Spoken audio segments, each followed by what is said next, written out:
Hello everyone. तो खेसारी लाल यादव जी के एक ऐसे सॉन्ग के बारे में बात करने वाले हैं जो कि मात्र 6 साल में 510 मिलियन व्यूज हो चुका है इस गाने पे। और इस गाने को लिखे हैं आज़ाद सिंह जी और इसमें म्यूजिक दिए हैं मधुकर आनंद जी। और इस गाने को गाए हैं खेसारी लाल यादव जी और प्रियंका सिंह जी, जो कि आपको स्क्रीन के ऊपर दिखाई दे रहा है। जिस सॉन्ग का टाइटल रखा गया है सज के सवर के, जिसका टाइटल है सज के सवर के जब आवेलू दिन में मन घबरावेलू। तो ये बहुत ही बेहतरीन सॉन्ग है और ये 510 मिलियन व्यूज हो चुका है और मात्र 6 साल में। और करीब इस पे लाइक है 13 लाख इस पे लाइक है और 50,000 कमेंट है। तो ये बहुत ही बेहतरीन सॉन्ग है। और वीडियो में है खेसारी लाल यादव जी और काजल राघवानी जी, फिट में है काजल राघवानी जी। और एक मूवी का सॉन्ग है जिस मूवी का नाम है मुकद्दर, और इस मूवी का काफ़ी बेहतरीन सॉन्ग है। और ये जब आया था तो मार्केट में धमाल मचा दिए थे, जो काफ़ी सुपर डुपर और ब्लॉकबस्टर ये सॉन्ग था।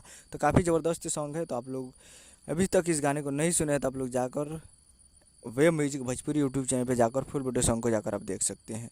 ऐसे तो आप लोग सुन ही लिए होंगे, लेकिन अभी 5 से 10 मिलियन हो चुका है। तो यही अपडेट था, इसलिए बता दिए। तो यही अपडेट है। उम्मीद करना कोई वीडियो चला तो चैनल को सब्सक्राइब करके बेल आइकन प्रेस करें ताकि ऐसे के सही ले लिया तो लेटेस्ट मिलता रहे। वीडियो चला वीडियो को एक लाइक कीजिए, चैनल को सब्सक्राइब कीजिए। मिलता है अगले वीडियो में, तब तक के लिए जय हिंद, जय भोजपुरी।